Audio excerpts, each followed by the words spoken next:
we are utilizing an extremely wide array of computing environments today, of which the fact is we don't necessarily have control of or even know what all those environments are.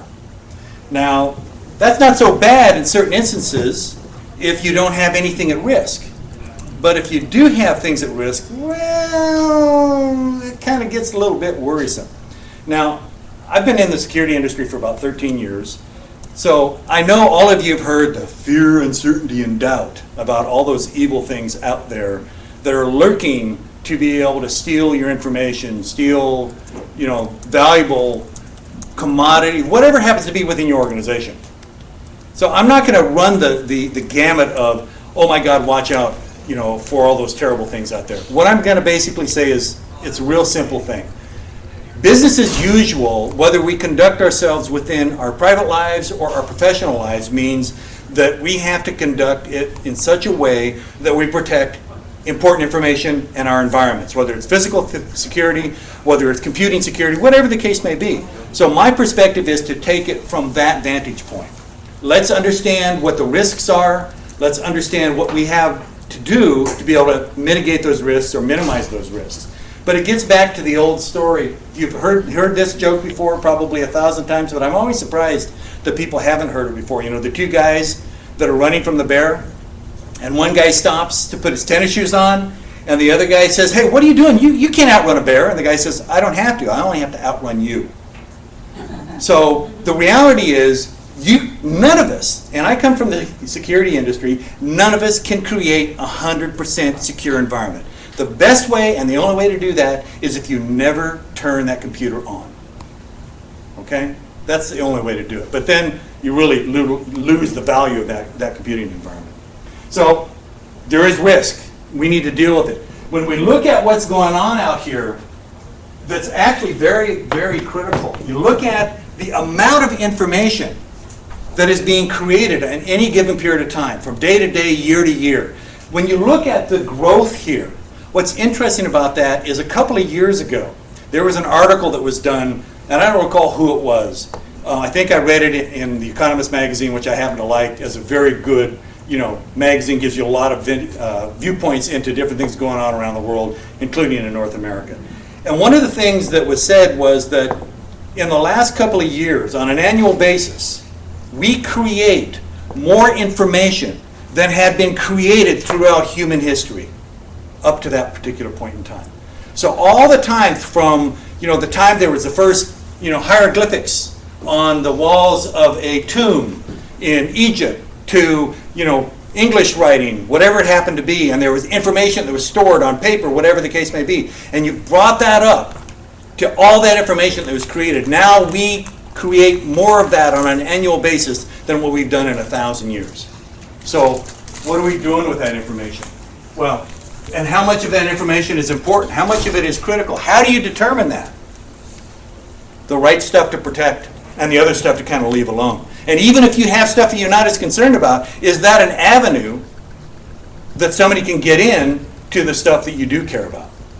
So what we're seeing here also is that there's a wide array of those systems that are running and storing that information now are virtualized. Okay? What's interesting about virtual environments is the means of being able to protect those is different than a straight physical environment. And what we're also seeing is it's a combination of physical and virtual, hybrid in that particular arena, whether it's servers, endpoints, desktops, as well as cloud. It's a combination of those things. So we're looking at a tremendous amount of systems that are being virtualized. But here's another thing, is that there are clearly applications that people utilize that don't make sense to virtualize those, because these are critical applications that they want to have a dedicated system for, or maybe multiple dedicated systems because they require so much horsepower. So they're going to have their own physical box, and it could be sitting in the same data center as a bunch of virtualized boxes. Maybe your own private data center, maybe public, whatever the case may be. But we're seeing a huge amount of these systems out there. Gartner talking about by 2014, about 70% or so of all systems would be virtualized. We're talking servers here. What's interesting about that is that when you look at virtual systems, and I'll talk about how different they are in securing them than you would have in just a specific dedicated physical box. when you look at that, what you're also seeing is that a lot of people, a lot of organizations are using the same physically oriented security systems and management systems that they've been using for years, and thinking you can just take these guys from a dedicated physical box and drop them over to a VM machine, host machine with 10, 20, 30 VMs on it, and think it's going to understand how to operate. When now you have shared resources that that management or that security system has to deal with, and it has to understand that if it takes a lot of energy from that box or overhead from that box to do what it needs to do, and it was used to doing that in a physical box where it had allocated memory, CPU, no problem, and you put it over in a VM here, all of a sudden it starts impacting the performance and the safety of those VMs. So it's a different world there, and we have to keep that in mind. Also, the changing threat landscape. This is a traditional fear, uncertainty, and doubt. Here's the reality. How many people, when you leave your house, don't lock the door? Anybody here? If so, please write your address down on a notepad I've got up here, because I will have some friends visit you. But please also leave an inventory of the things that I want to get first, because I don't want them to spend any time in there. It's too risky. So the reality is that attacks today are more sophisticated. Now, I can give you a personal example of that. I'm working on, everybody here is familiar with the University of San Francisco? Okay, so I'm working on an MS in Information Systems Security, which thank goodness I'll be done in November, okay? Because it's a stinker of a program. It's very good. So the last class I had was on network security, and what we actually did, there was 4 of us on our particular team, we actually set up a hack. We identified all the tools. There's a thing called Backtrack. There's other tools that you can utilize to actually set up and drive malware into an organization. We actually hijacked, but we did this without actually doing any damage to anybody, a web page of a winery, identified a target, identified what would be the criteria for a target. All right, why would we go after a particular individual within an organization? And why that particular organization? Because that individual has certain characteristics that I can name, all right, such as this particular individual is a real person, we did not hack anybody, that is a recruiter. Now, why did we go after somebody like that? Well, because they're used to getting emails from people they don't know, right? They're going to be a joiner. They want to belong to every kind of organization possible to give themselves as wide a swath as they can to be able to get to know people so they can get those people represented into companies because they get paid for placing people. They are going to have hobbies just like anything else, and identified with this person that they like wine. So what we did is we hijacked a page, we put malware behind all of the images on that page with a payload, and we used a tool that is readily available for free, by the way, on the internet to be able to do a spear phishing attack right at that individual. Now, we didn't do it, but I'll guarantee that it's very unlikely that this person would not have done what we asked for them to do. And we then would have dropped malware into the system, which then we could take over their login and stuff like that, and we could escalate our level in there, so then we could start penetrating what's going on, and we could map their entire network, because there's tools that allow you to do that as well, called Nmap. We could look for everything of value inside of that network and the servers that were residing inside of that network and identify and go after those particular guys. That is a targeted attack. It's an APT. This is very real. What's likely for the world at large is I'm a pretty lousy programmer. So trying to do this on my own was pretty hard, but the guys I was working with, this is doable. All right? So this is what we're faced with today. And how many people here have LinkedIn sites, have Facebook sites, where all the information about people here is readily available? All right? There is no privacy. There's that whole debate. We've got the NSA and all that stuff, and you kind of go, lost privacy a couple of years ago, right? I mean, depending on what your opinion of that stuff is, the reality is that information can be gathered up about any one of us. So, targeted attacks are real. The ability to protect against those and the changing volume of those, all right? Because one of the things that you can do with this tool is you can set it up to continue to bang on those accounts or bang on an email list that you had gotten, all right? And continue to send them spear phishing, maybe make little changes, but you continue to hit on it. And sooner or later, you're going to get somebody to make a mistake. Anybody had one of those moments? You hit the thing and you went, oh God, wish I hadn't done that, and you're just waiting for the other shooter to drop. Okay? Welcome to being human beings, right? We make mistakes. The thing about it is that we had to, as an organization, trend, knowing that there's a lot of volume, all right, we had to deal with the fact that you can't continue, for example, on endpoints, to build ever bigger signature and pattern files on each endpoint and think that these things can be up to date. Okay, you know, you're looking at some of our competitors that have 300 megabyte pattern or signature files on your endpoint. And you know doggone well, the estimates are that there's hundreds of gigs of malware out there. All right, now it doesn't take much to have it be a unique signature for a piece of malware, just a little change of code. You know, one character, whatever the case may be, and you have new malware where maybe that signature doesn't spot it. So what's happening is the ability for these endpoints here to expect them to have everything necessary to self-protect isn't as effective as attaching them to the world at large, okay? Reducing the footprint of what you need to have on those guys to a smaller footprint and allowing you to have basically that big database in the sky. We're calling big data, that is a threat analysis and capture system that can do this on a global basis to then share that information on a dynamic basis with each one of these endpoints when they need it. All right? In other words, if the endpoint doesn't know about a URL, doesn't know whether this is a malware site or not, and it goes, I don't know. And then it reaches out versus just saying, well, I don't know, so it's not in my signature file, so let's let it go through. It reaches out and asks that cloud, what do you think of this? The cloud can literally, because we have that system, it's a global information system, can literally go ping that particular URL to determine, is this safe? Is it unsafe? Is it questionable? And then give an immediate feedback to that particular endpoint system. Now the thing is, the pipe today and the speed of processing and the closeness of these regional centers, there's about a dozen of them around the world, are such that there isn't any noticeable latency for the individual in doing that. They just don't see it, okay? I mean, it's email, store and forward. Are you getting an immediate response from email? No. So you click on something, it goes out, does some mechanisms, looks at things, and then sends it back and says, yeah, we'll let you look at that one, or nope, we're gonna block that guy, timeout. So it's having the intelligence to understand that things have changed and having the technology to address that in a manner that doesn't overburden these computing environments so they're still usable, versus you're sitting there as it's doing an update and a scan and stuff like that, and now your system is kind of going, well, I think I'll take a little while to respond to what it is that you're asking for, but go get a couple of cups of coffee, because that's how long it's going to take. So what we're talking about in a global information system, you guys are familiar with what a GIS is? You hear about that term?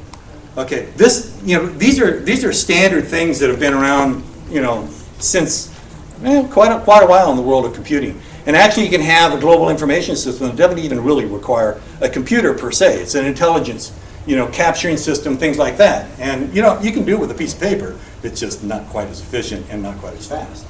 It's the ability to have all of these particular areas of the world, whenever somebody clicks on something, and these basically are our customers, they'll click on a URL.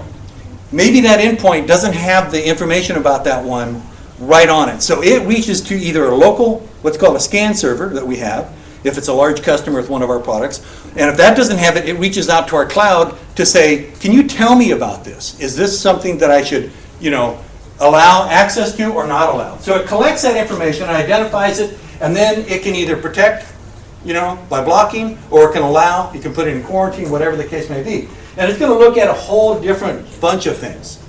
It's going to look at what's the reputation of this website. Have we looked at it before? Does it look like there's malware coming from this guy all the time? And if it does have malware, what is the email address for that guy? Because now we want to capture the fact that we know that there's a lot of malware coming from this particular source email address. So now we know anything comes from that address, we just block it as a matter of course. We can whitelist things, we can blacklist things, do whatever happens to be appropriate.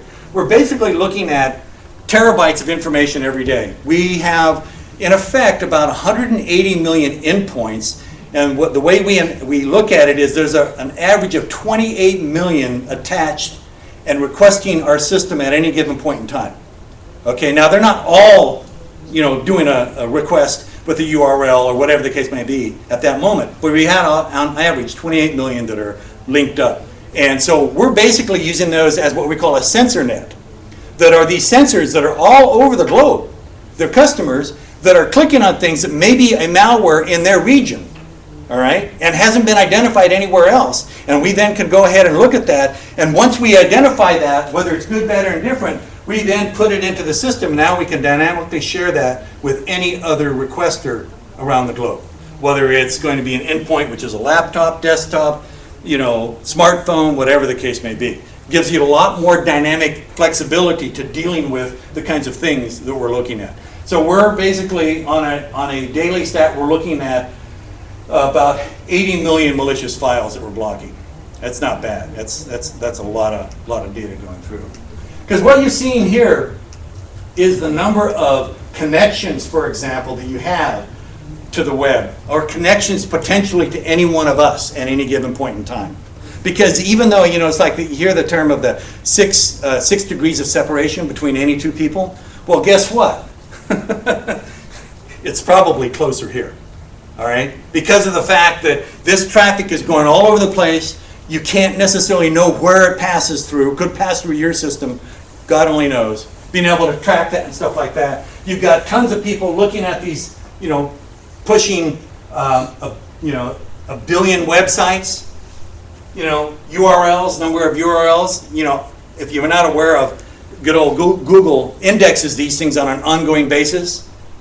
So I think it was July of 2010 is when they hit the 1 trillion. So who knows what it is today, right? It's a lot of numbers. The number of smartphones, all of this stuff means there's all kinds of various connections potentially to your system as well, or where your system is going that you don't have control over, that may have some inherent risk that you have to be able to deal with. And as I mentioned, in the adoption rates for smartphones, iPads, and stuff like that, it's probably over a 100 million by now, because I think this was middle of last year. I'd have to look at that, because it doesn't have the number here, but it wasn't that long ago. So it continues to grow. And then you've got the Surface tablet and things like that you have, so there's all kinds of different systems out there. So what are we looking at? Basically what this has done, okay, whether we're using physical or virtual environments, it's essentially stretched the network perimeter. I worked for Nokia Security Group for quite a while. We had appliances that we built that utilized checkpoint firewalls, okay, that we built for big companies, mid-sized companies, and such like that. That basically at that time, and that was up until about 2007, those firewalls we knew were basically sitting at the edge of the network. And you could assume that's the edge of the network. We know where it is now. Today, you've got firewalls, they could be all over the place. In fact, you could have individual firewalls, of course, on your laptops, as well as on each VM. As well, each one of those devices could be attaching to the network from anywhere in the world. They could be a tablet, a laptop, a smartphone. In fact, they could even be, different kinds of devices in factories that are attaching to the internet. So where any longer is the edge? We don't know where that is. So what that becomes is dealing with security in a couple of different ways that I like to talk about. One is from a systems level. Okay, protecting systems, all right? Which you can do that, but then if they're all over the place, you have other issues that you have to deal with, such as losing. I think that there's something to the effect of, the last number I saw, about 12,000 laptops a month are left in U.S. airports. How do you protect that? If that thing's not fully encrypted, right? Fully encrypted drive, or at least, key elements, secure, data that's important to you is encrypted, that's a little bit risky. So it's not only systems level, but it's also data-centric level, all right? And looking at it, twisting that guy a little bit to understand that, yeah, you can protect your systems, but you need to also address the aspects of the key data that you need to protect and deal with that in a manner where you have that level of protection as per the appropriateness of the sensitivity of that data.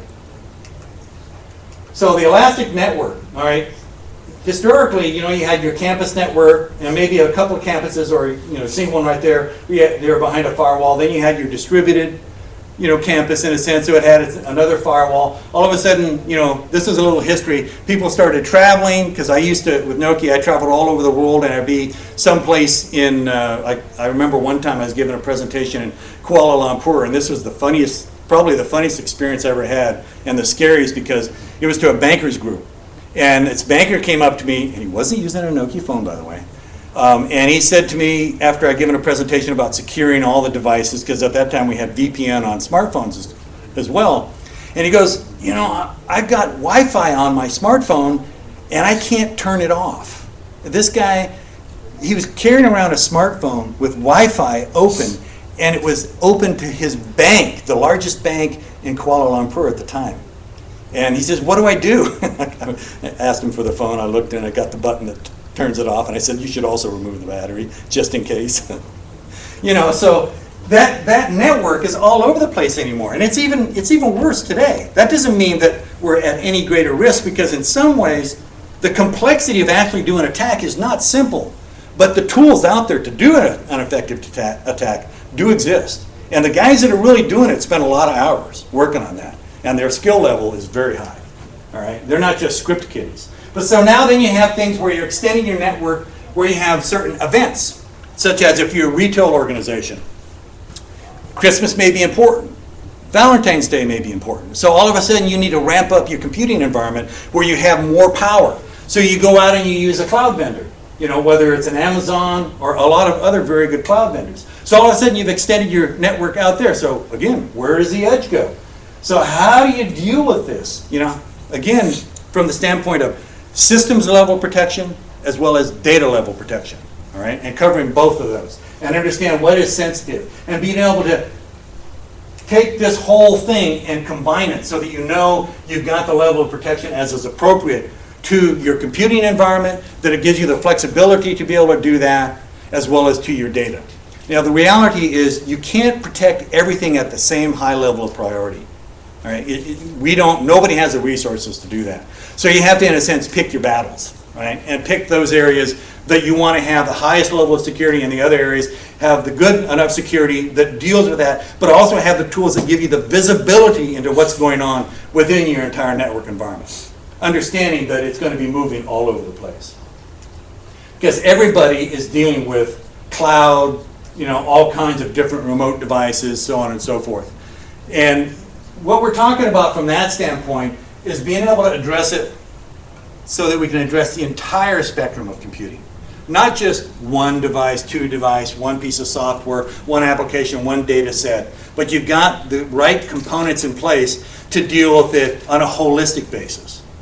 Okay? And you understand what it is that you have in place, and you have the visibility to be able to see that, and also visibility to see if there are any unique things taking place that are unexpected, which means if there is a targeted attack, which tends to do things that I'll talk about to obfuscate what it's trying to do, that you have also the tools for a virtual environment or a cloud environment that allows you to spot those things and get alerts on those things. So then you can make a determination, is this really a threat, or is it just something that's weird going on in my network and I need to take a look at that? All right, visibility becomes extremely critical in this complex world, because we really are dealing with all kinds of different endpoints, different kinds of servers, whether physical, virtual, gateway servers. One's running key applications, others running your exchange, which is important to protect, but there may be different things going on with that guy than an SAP application running on a dedicated server, whatever the case may be, and the fact that some of them may be out in the cloud, and you may have utilizing that cloud as a shared resource, and you may have moved one of those VMs out into the cloud. And then the question becomes, how do you get the security to follow that VM out into the cloud? Because if you just move it out of your domain and your area, all of a sudden, are you exposing it? And is that what you want to do? So a lot of things to think about. But again, I still think about it from the standpoint, it's business as usual. We deal with a very complex world, very complex environment, and it's a matter of understanding what it is that we're faced with and understanding the risks and putting things in play that allow us to minimize that and be able to see what's going on. So when I was talking about, for example, the historical methodology for securing environments, it really has been the outward in aspect, okay? Where I talked about the network edge, where we could identify where the network edge was, and it's right here at our big firewall between us and the internet. And I've got all the policies set, so on and so forth, so I feel wonderful and I've got robust protection. And then you put other things on all the different devices internally, you know, all the way down to perhaps specific application level protection for a particular application you consider to be critical. So that if there's some attack going after that guy, you know, you can deal with that, you can spot it, things like that. But it's basically more of an outward in orientation. I'm not saying that that should go away. What I'm saying is there's another perspective also to think about, and that's the inside out. What is my key data that I need to protect? And if that is key data that I need to protect, what are some of the most important ways or the most powerful ways to be able to protect that data?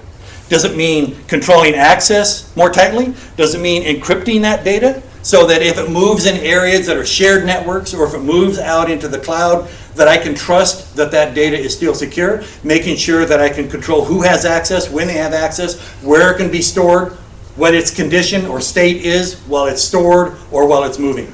And being able to deal with that as well as your outside in. And being able to deal with that regardless of the environment that it happens to be running in. Okay, whether it's a virtual environment, whether it's a cloud, public or private, you know, physical system, whether it's desktop, whether it's a virtual desktop or a physical desktop, whatever the case may be, and having the right technologies in place to deal with it in the manner in which is appropriate for the sensitivity of that data. Understanding that you put a layer in place to protect the systems, and now you want to put a layer in place to also protect the data. All right, because systems, just like I said, anything, just like this one professor at the university said, given enough time and enough computing power, anything can be broken into. Thank you. So, you know, looking at it from that standpoint, so that in essence what you have is the ability to self-secure that information.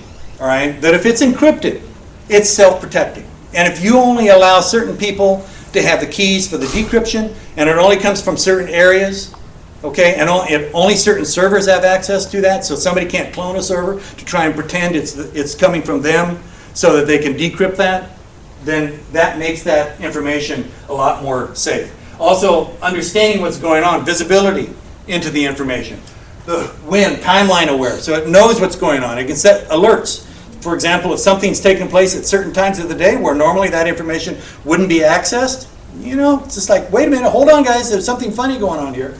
You know, who has access to that? Who has authorization?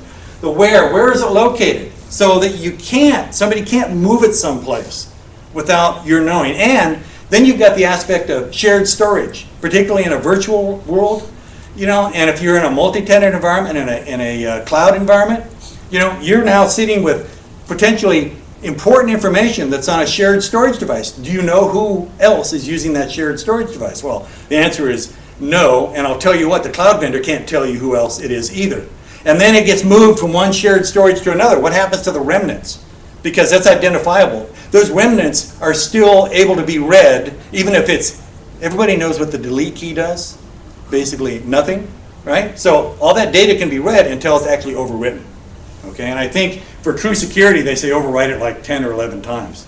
You know, it's like just beat on that thing. Or what you do is you take a drill and you put a bunch of holes into that particular drive.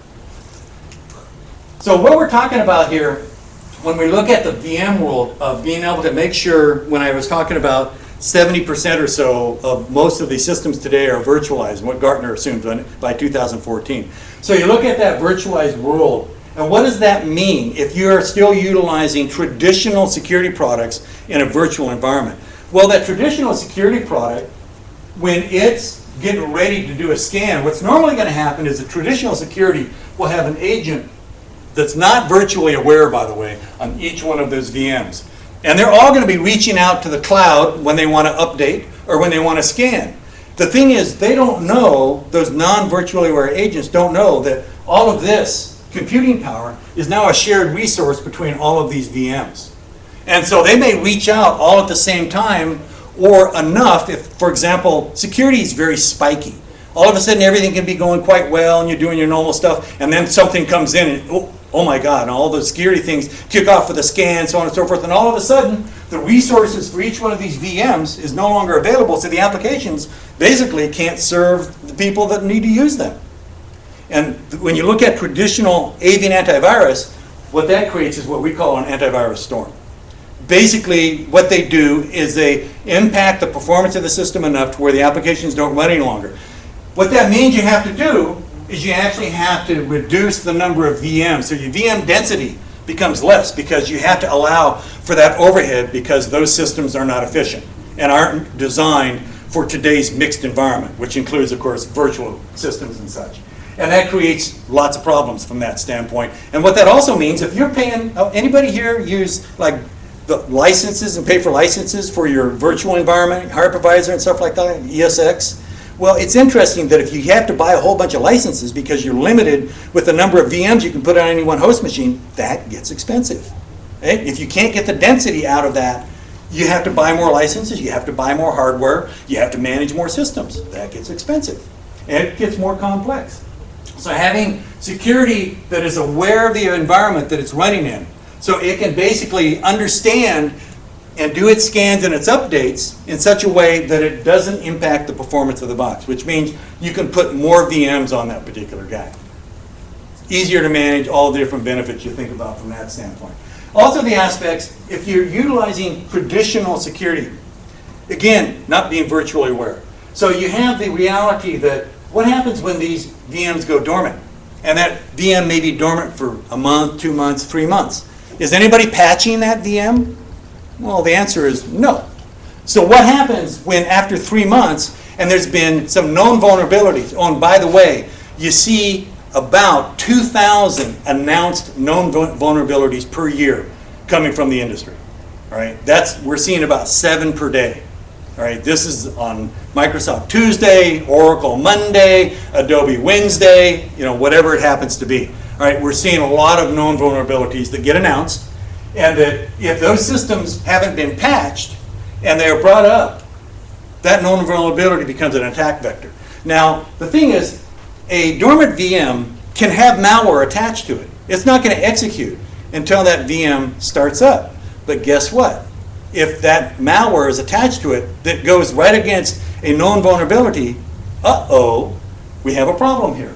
And that's also the case for brand new VMs that are just being activated. All right? And that if you have some problems with those VMs, now you clone that guy, you still got that continuing problem of, unpatched and such like that, vulnerabilities and such that can cause you problems from that standpoint. So having the ability to be able to dynamically secure these guys before they're allowed to be exposed to the outside world. So then, whether it means it's been a brand new VM that's just starting up, that until all those security policies are implemented and put in place for that VM, it is not allowed to talk to the outside world through the hypervisor or to any other VM. Or if it's been dormant, the same thing. A complete scan all the way from essentially the network layer on up to look for known vulnerabilities and then put in what we call virtual patches into those, which are basically filters that block any attack against that known vulnerability, because we put those things in place in one of our technologies, all right? So that you're secure within that standpoint in a dynamic fashion, so then if you want to patch those guys, you can follow your standard regimen for patching versus it always being an emergency, which it's really difficult when you've got tens or hundreds or thousands of virtual environments. Whatever the case may be, physical environments, patching is a real nightmare, okay? We all know that one. Also the complexity of management, reconfiguring agents and such. Let's say you have, for example, VMware is a customer of ours. They actually threw out their existing partner about 2.5, 3 years ago and put our technology called Deep Security in their data center because of the fact of what I'm talking about. Virtually aware, and I'll talk about a thing called a virtual appliance that allows them to get a lot higher density. Now they've got big host machines and they're running about 300 VMs per host machine. We're talking a lot of density from that standpoint.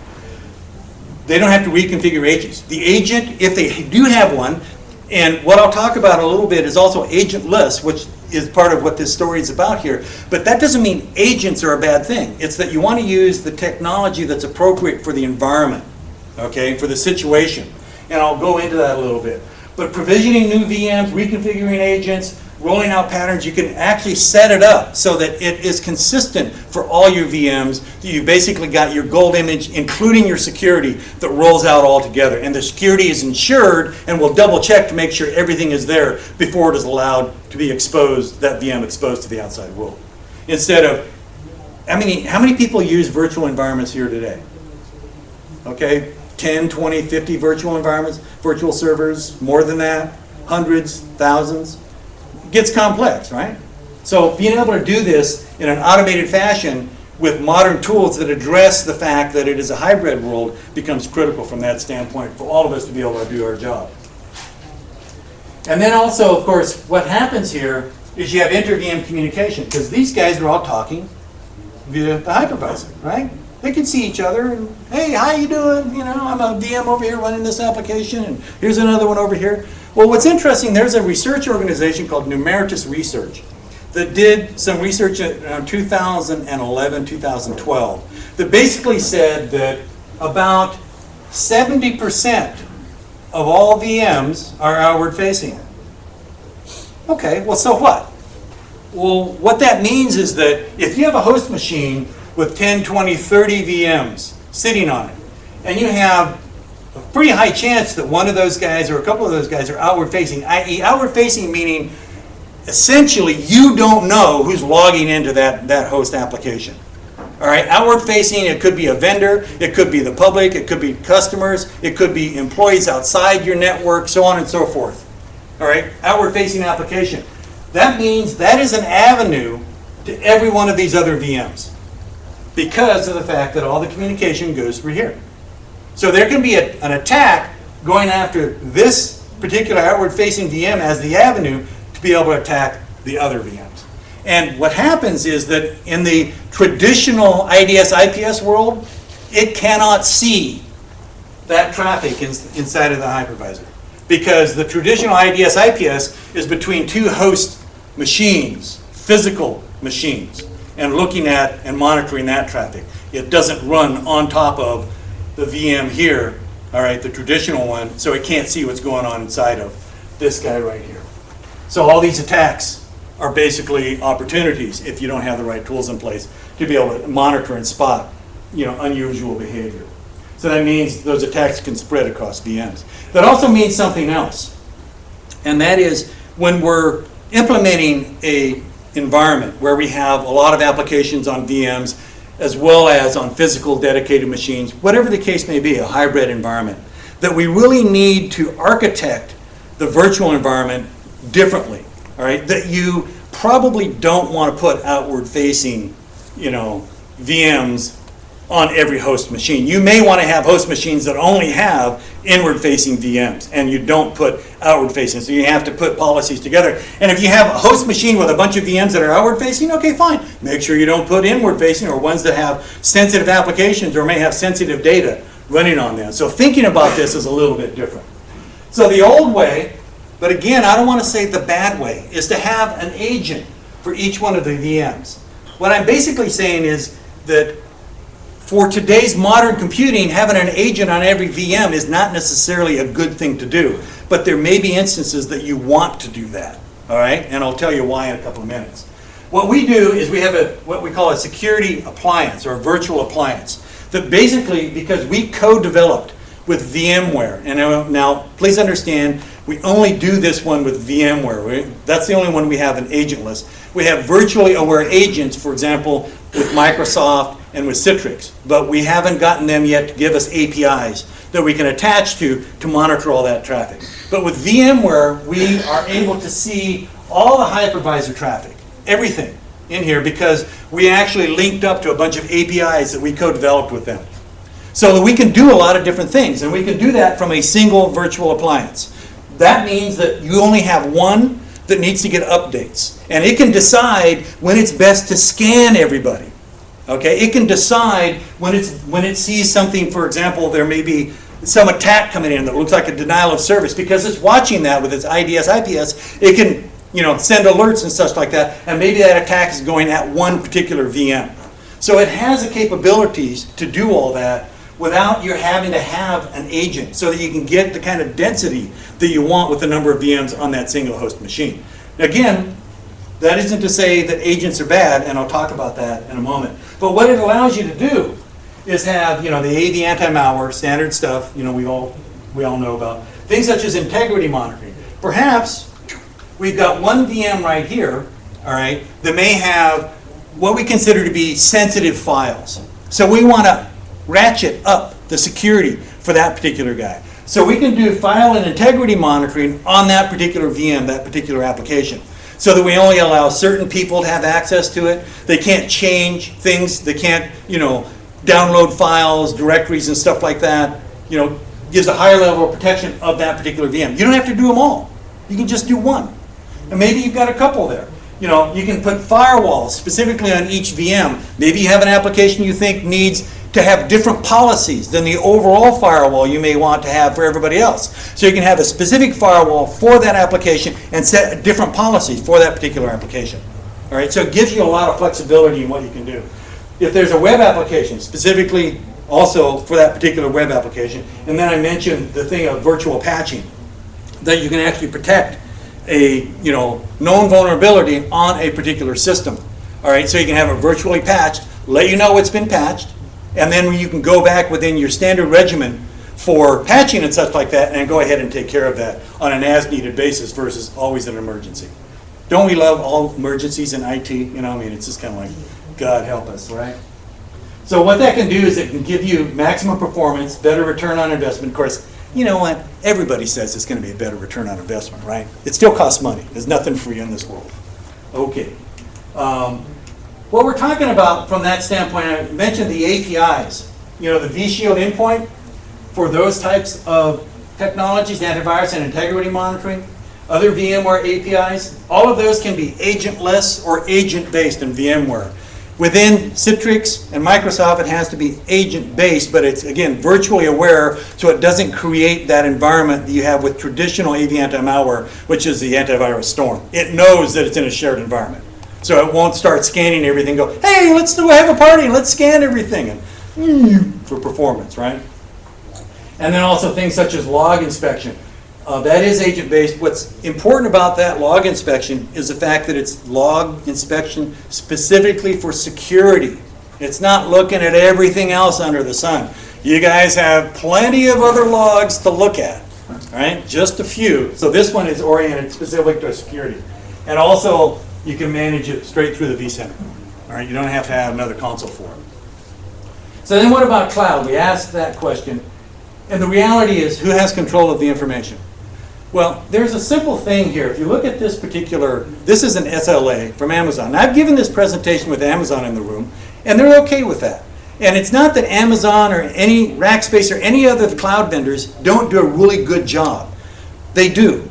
But what they designed their product to be is one that allows you to dial up additional computational power when you need it on an as-needed basis.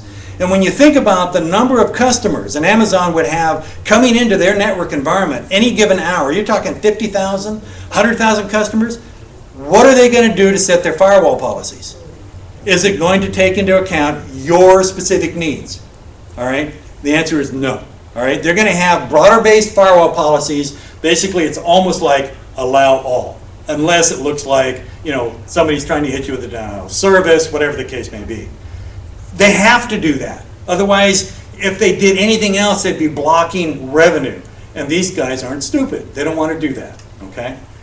So what do you do about that? When you're going to be in a shared environment and you don't know who, it may be a multi-tenant, and there may be 15 different companies on that same host machine with your application.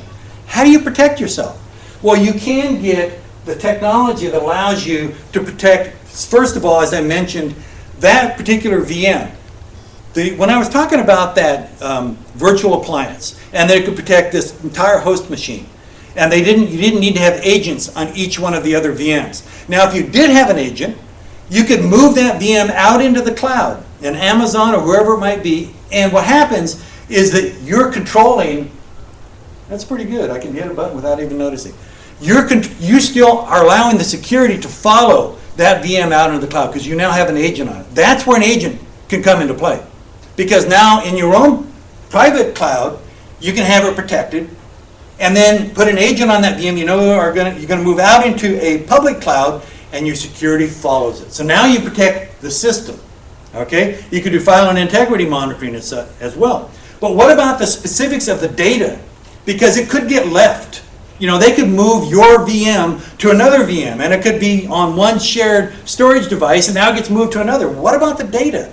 Well, it's having the ability to be able to encrypt that data, and you own the keys. The keys reside within the environment that you deem appropriate, all right, to be able to encrypt and decrypt that information. And also be able to see what's going on because it gives you an audit trail of what's taking place. You can set up alerts. You make sure that only certain servers and such or individuals have access to that particular body of information. And when it gets moved from one server to a storage server to another storage server, if there's remnants left there because it's AES 256 encryption, who cares? They aren't going to be able to break that. All right? It's safe from that standpoint.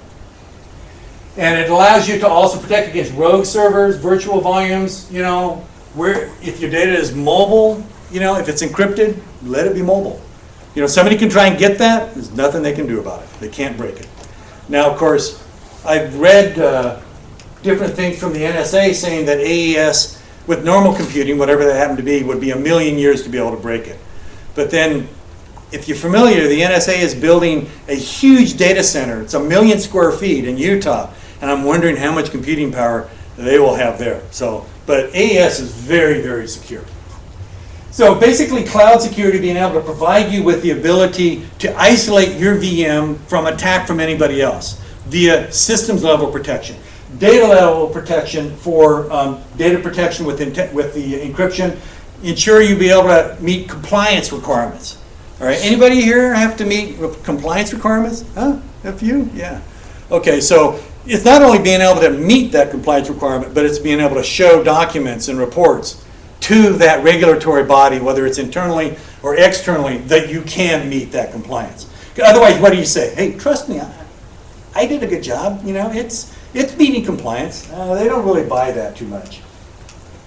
So, as I mentioned, you can do agent or agentless, agent on a VM so that it can travel between cloud solutions so that you can maintain the security of that system itself as well as encrypting it and a single management for all of that. So looking at the different things that you can do where you can authenticate servers, to make sure that only those with proper authorization can get access. You managing the encryption keys versus you don't know where they are, so you don't know who has access to those, which would make me a little bit nervous.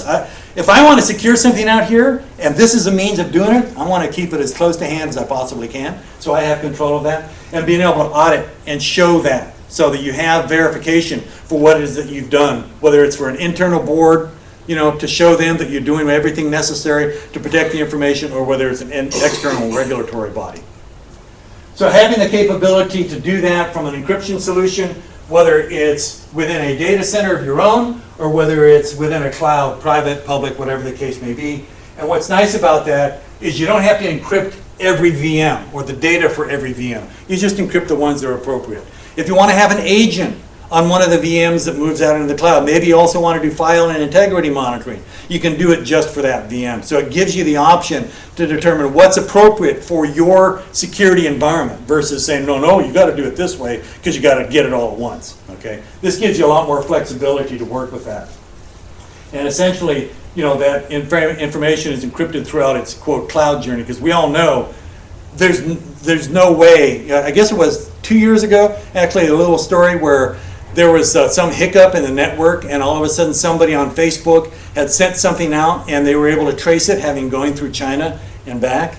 Right? Now, if that were really important information, you're not sure that you want it to take that path, because they've got what they call the Great Firewall over there, and they're able to track all kinds of stuff, and they've got some very, very expert people, just like we do in most of the world, being able to look at this stuff. So being able to make sure if your data is going to travel in places you might not want it to go, that it is safe. And again, looking at it from the standpoint of a single security model that allows you to have virtual appliance, whether you want to be agentless or not, layered service security, have agents that you can move into the different environments. Oop, get back there. You know, in this area, if you want to move something out into here, you can have an agent follow it. You can also encrypt information, give you a full, you know, holistic protection of your information and your systems. Being able to provide these kinds of information to protect all these different environments, and being able to provide intelligence. When we look at what we call the Smart Protection Network, that's our global information system. By the way, I hate that name, but it's the one that they selected a couple of years ago, so kind of have to live with it. But that's a global information system that we have that you know, monitors, captures, and blocks information, where we're looking at terabytes of information every day. You know, URLs and stuff like that. We don't actually look at the data. We look at the email address, you know, source email address. If we find that there's malware, block that guy. URLs, things like that. We're only looking for threats and such. But the ability to do that and to update all those various systems dynamically with the latest threat that we find on a global basis. So that's basically what I've got. Anybody have any questions, points of clarity, comments, jokes? Nobody has any jokes. Everybody's going, oh, we're finally done. Well, you guys have a prize to give out? Oh yeah, that's right. I forgot that. Did everybody? Yeah, sure. So you have your database of signatures in the sky somewhere. Do you also have like a management console also that you host, where if I had a smaller network and I don't want to set my policies and stuff, I don't want to set up a server, I want to run it through you guys? Sure. Do you have that kind of a setup? Yes, we do. What kind of, how many user type of thing are you talking about?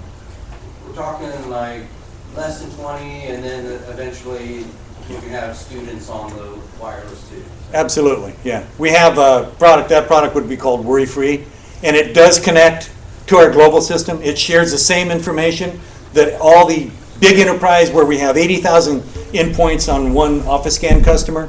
So when I do move our one server up into some hosted scenario, that Yeah. it'd be under the same protection. Yep, yep. And what's nice about it, you know, understanding, for example, if you're a 20-person company, you probably have how many hats that you're wearing, of which IT may be one of 13, 14, whatever the case may be. And so you don't want a complex user interface to try and do what you want to do. Right. All right, but you want enterprise level capabilities in protection. So this allows you to set a couple of simple settings. I want top security, mid, you know, whatever you want to do, what's appropriate, and then go from there.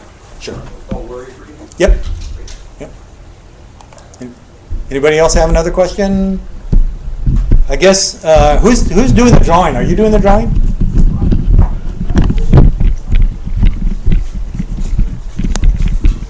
We'll let Diane do the drawing. We'll let Diane do the drawing. Now, before we do the drawing, though, are there any bids for this guy? No. Anyone want to buy the Kindle Fire? And this is a brand new high-end one. She was telling me that it's the best one they have. So. Donald Fu. Congratulations, Mr. Fu.